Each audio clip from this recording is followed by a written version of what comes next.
Et bonjour à tous, ravi de vous retrouver pour l'émission du lundi 1er juillet 2024. Et ça se passe plutôt pas mal pour attaquer le mois avec un BTC à 63 370 $, 4% 34 en positif, un Ether qui titille les 3500 $ à 3,65. On a Solana qui continue de pousser 7% 50 à 148 $, 7% également pour Avalanche, 6% pour Chainlink, on a 8% pour PP, 5% pour Aptos, belle performance également pour Stacks 7,43, on a 7% pour Maker, 10% pour Immutable X et 9% pour Injective. Dog-with-Hat à plus 19% sur les dernières 24 heures, plus 10% pour Taobi Tensor à la 45e place, 280 $, proche des 2 milliards de capitalisation. Et on clôture le top 50 avec le Lido Token qui se rattrape un peu après avoir pas mal baissé autour des 2 $ symboliques suite aux infos dont on va parler dans quelques instants. Ondo, Floki Inu et Phantom, ça fait quand même beaucoup de meme coins dans le top 50 quand on y pense. La map de liquidité qui revient donc balle au centre de cette zone de liquidité avec au nord, comme vous le savez, les 66-69 ici.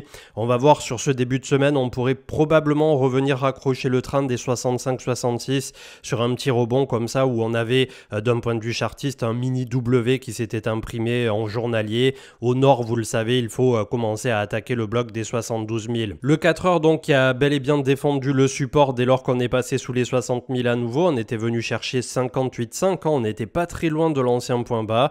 Les open interest pour l'instant qui ont liquidé pas mal de longues qui pourraient venir faire le même travail puisqu'on a eu la sensation que c'était un peu un short squeeze qui était alimenté cette nuit et lors de la réouverture du futur CME. Le Crypto Fear and Greed pour sa part est à 53 sur neutre. On part du côté des news avec Dan CryptoTrade qui nous disait que le retour sur investissement mois par mois depuis que Ether existe était à moins de 10% en général sur le retour annualisé depuis une bonne presque dizaine d'années. Allez, on est plutôt sur 8 ans pour Ether. Donc c'était moins 7,6 ce mois-ci. Le mois de juillet est en général un peu de nouveau mitigé, d'ailleurs tout l'été pour Ether. Par contre, le mois d'octobre fait partie des meilleurs mois. Donc on va voir ce que ça va donner avec là aussi un Q1 2025 qui pourrait être plutôt sympa si on a effectivement toutes les bonnes nouvelles qui viennent s'empiler et que le pivot de la Fed se passait pas si mal que ça. On a Jack Wujcicki qui met en avant Apple, mais c'est pareil du côté de Amazon, c'est pareil du côté de AMD. J'ai vu que également toutes les minières, Marathon, etc. étaient en bout de compression. Donc on va voir ce que vont donner tous ces breakouts et notamment pour les supersets aux États-Unis avec un Nvidia qui pour l'instant n'a pas l'air de se laisser compter. On avait un début de décrochage, mais ça n'est pas totalement acté. Kyungju qui nous parlait du Bitcoin Cost Basis par, on va dire, entité, puisque quand on regarde dans le détail, effectivement, les nouveaux portefeuilles ont plutôt un prix de revient à 64 000 $, c'est-à-dire moins 6%, mais c'était hier puisqu'on est désormais un peu plus proche. Les traders sur Binance sont à plus 16% puisqu'ils ont un prix de revient pour une majorité autour de 52 000 $. Les Bitcoin compagnies mineurs sont autour de 34-35 000 $, donc en positif de plus 74%. Et ceux qui défendent le beefsteak quand vraiment c'est la bérésina la plus totale, c'est les whales qui ont des gros portefeuilles long terme avec des BTC achetés très peu cher et avec un coût de revient aujourd'hui autour de 21 000 $. Donc ça nous donne toutes les indications de comment progresse le marché et on voit que malgré tout d'un cycle sur l'autre, ça prend son temps pour les plus gros portefeuilles pour petit à petit faire monter leur propre prix d'acquisition, de même que pour les compagnies minières aujourd'hui. C'est pas parce qu'elles minent du BTC probablement plus haut que cette fameuse zone de 35 000 que ceux qu'ils ont accumulés lors des différents cycles leur sont revenus la plupart du temps moins cher que ce prix-là. Le Q3 pour le BTC, la saisonnalité avec The Rational Route, où il nous démontre que sur les deux derniers halvings en juillet, on est pile poil là où on doit être finalement par rapport au cycle. Ça laisse plutôt rêveur pour la suite, mais comme d'habitude, je demande à voir jusqu'au jour où on n'aura pas la réciproque justement de ce qui s'est passé sur les 4 ans précédents. On avait Ether qui a touché son point bas de gas fees identique au point bas de 2016, donc complètement fou puisque on avait touché donc un average price autour de 2 à 3 Gwei. Donc pour ceux qui font des transactions sur Ether Layer 1 en ce moment, comme je disais ici sur le tweet, qui a dit qu'utiliser Ethereum était cher pour le coup, puisque là en ce moment on peut l'utiliser comme il faut à notre convenance pour quelques centimes centimes à maximum, allez, 1 ou 2 dollars quand on a des grosses actions à faire en DeFi. Bitcoin Chart Bot qui met en avant les Bitcoin Yearly Candles, donc les retours annualisés par année. On a eu donc à chaque fois 3 années de poussée, une année de bear market et ainsi de suite. Et là donc nous sommes, si tentés qu'on continue de respecter cette cyclicité, sur la deuxième année qui en général est une année loin d'être dégueu, où on a plus 43% sur ce cycle et où on avait fait plus 305 en 2020, sachant qu'au final 2021 on avait fait que plus 60, on avait fait le gros sur la deuxième année. Or en général c'est plutôt sur la troisième année, en tout cas quand on regarde les deux cycles encore avant, où on avait fait la plus grosse poussée. Donc comment va s'articuler ce cycle? Je pense que ça dépendra majoritairement du macro et peut-être un peu aussi du pivot de la Fed et du nouveau président des États-Unis, bien que après malgré tout le cycle crypto et le Bitcoin et l'écosystème dans son entièreté respectent sa propre logique, bien entendu. On avait toujours Jack qui nous a publié quelques charts plutôt sympas ces temps-ci d'ailleurs, qui nous mettent en avant un bull flag en mensuel. Je sais pas si on peut étudier ce genre de pattern jusqu'à du mensuel, mais en tout cas on a une petite contraction qui, il est vrai, va dans ce sens. On avait Ignace DeFi qui nous disait que les L1 qui n'ont eu aucune remontada sur ce cycle pour l'instant, c'était XTZ, IOTA, Clay, Algo, iOS avec du moins 75 à moins 87%. Est-ce qu'on peut désormais les appeler des dead coins? En l'état, je suppose que oui, puisqu'on l'a vu la dernière fois quand on compare les paires en plus face à BTC, en plus du dollar sur lequel ils sont baissiers. Voilà, c'est complètement catastrophique. Donc pour l'instant, on le mesure bien par rapport à du 2017-2018 au niveau des altcoins. Il nous faudra un peu plus de temps pour le mesurer par rapport à ceux de 2020-2021. Mais ne vous y trompez pas, j'ai la sensation que sur ce cycle, il n'y a pas absolument tout qui va rebondir dans des proportions comme on avait pu le voir en 2021. J'espère me tromper, bien entendu, pour ceux qui hold des bagues à moins 99, etc. J'espère comme vous tous que tout le monde reverra son argent. Mais vous vous en doutez bien, les marchés ne sont pas là pour faire gagner la majorité. CryptoGoku qui nous parlait donc des règles relatives aux stablecoins sur les marchés crypto de l'Union européenne qui sont entrées en vigueur le 30 juin. Donc là aussi, beaucoup de bruit, beaucoup de vent aussi pour l'instant. Les échangeurs savent pas eux-mêmes sur quel pied danser. Donc tout ce qu'on peut vous conseiller, entre guillemets, c'est peut-être à ce jour d'aller vers des stablecoins qui sont déjà un peu plus régulés, un peu plus en odeur de sainteté comme l'USDC aux États-Unis, ou bien aller sur des stablecoins euros qui eux-mêmes sont régulés en Europe et éviter peut-être à court terme un peu plus de détenir des sommes importantes en Tether ou ce genre de choses qui pourraient être les premiers à attaquer. Un dernier aller-retour pour l'Ethereum S1 Form au niveau des ETF sur Ether. Donc là aussi la SEC joue un peu au con en ce moment, mais on va y revenir dans un instant.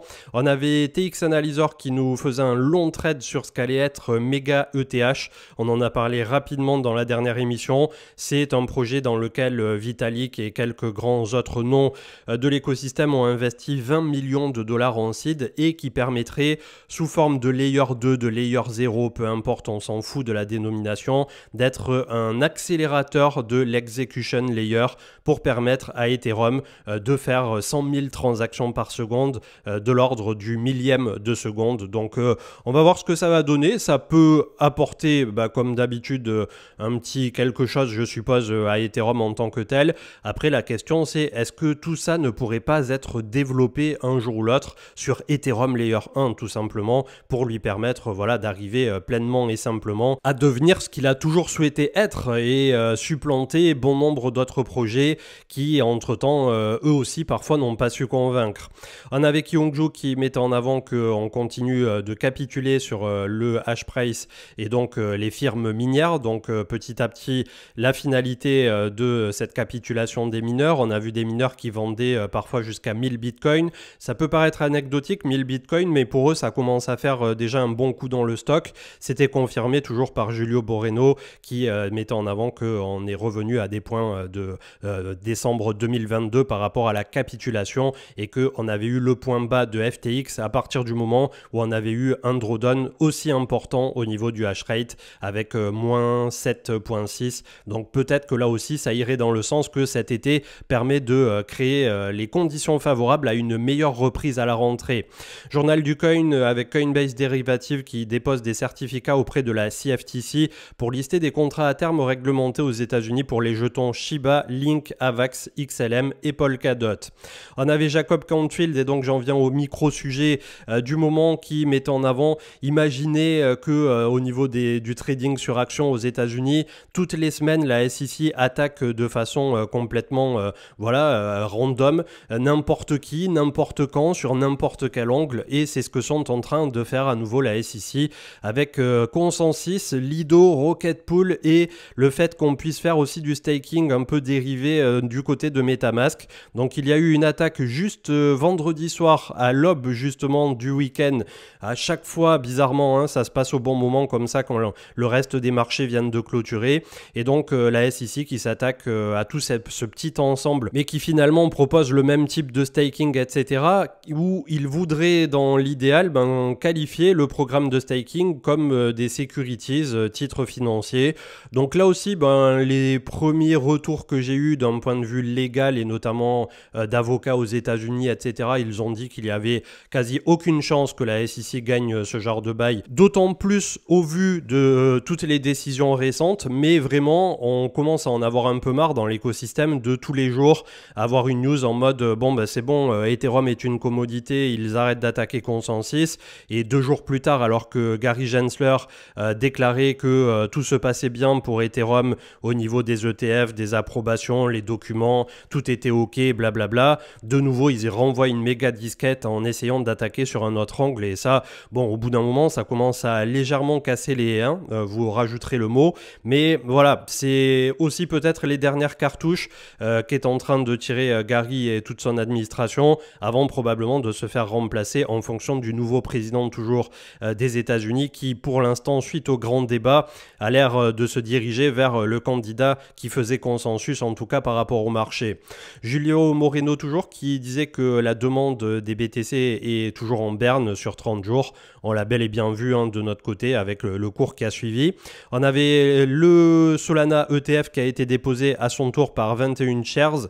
Donc il s'agit de ARK qui a déposé également cette demande. On n'a pas encore BlackRock, mais peut-être que ça va suivre. Donc une bonne nouvelle pour Solana. Et au final, je me dis aujourd'hui, un débutant qui s'intéresserait au marché crypto, il va peut-être avoir le top 3 qui a été choisi par les institutionnels avec Bitcoin, Ether et Sol. Ce qui permettrait là aussi pour un primo-accédant de peut-être pas trop se casser la tête et se faire mal sur des trucs un peu plus exotiques. Après, comme d'hab, chacun fera comme il le souhaite, bien entendu. The Rational Root qui met en avant qu'on pourrait avoir la réciproque de l'été-automne 2023. Là aussi, on en a parlé un nombre incalculable de fois dans les dernières émissions, donc je ne vais pas revenir là-dessus et je vous avais montré bon nombre de charts aussi. Génération Crypto qui nous partageait l'alerte qu'une fausse application du wallet Phantom est mise en avant sur l'Apple Store iOS et draine les fonds des utilisateurs. Vérifiez bien que vous utilisez le bon avec notamment la publication par Phantom Technology et pas Meta Voxify avec un logo là aussi qui est un peu différent, etc. et des avis avec aucune étoile. Voilà, c'est assez catastrophique que Apple ne passe pas plus de temps autour de ça. Et on finit donc la boucle est bouclée au niveau des news avec Yield App qui s'était fait rect post-FTX. On ne sait pas exactement encore tout ce qui s'est passé derrière. Ils vont rentrer en liquidation comme d'autres plateformes. Probablement que vous récupérerez votre argent, mais à quel horizon de temps? J'espère que ça se fera bien entendu dans les prochains mois et pas en termes d'années. Sinon, malheureusement, vous le récupérerez après le cycle. Et d'un autre côté, il y avait des personnes qui me demandaient dans les derniers commentaires de la dernière émission pourquoi j'avais cité aussi Nexo et pourquoi Nexo en particulier. C'est pas pour viser Nexo, mais c'est juste la manière de faire qui est exactement la même. Et ça a beau être en Suisse, ça a beau être bien rémunéré, bien voilà, tout ce que vous voulez. On a quand même eu Celsius, on a eu FTX, on a eu Terra, on a eu maintenant Yield App. Et quand je regarde dans les commentaires les personnes qui disaient oui, j'avais quasiment tout mon argent dessus, etc., ça me fait vraiment très bizarre pour voilà, je suis assez étonné de voir des personnes qui encore en 2024 premièrement laissent l'intégralité de leurs fonds sur une plateforme, mais deuxièmement sur une plateforme comme ça de yield qui est basée aux Seychelles et qui a des conditions et des termes qui démontrent que du jour au lendemain ils peuvent clôturer et foutre la clé sous la porte Ils n'ont pas les fonds ségrégés comme on peut le voir sur des plateformes convenables comme Swissborg par exemple, et derrière vous avez l'intégralité de vos fonds qui sont bloqués pour une période indéterminée, si tant est qu'on arrive à récupérer l'intégralité des fonds, etc. Donc vraiment...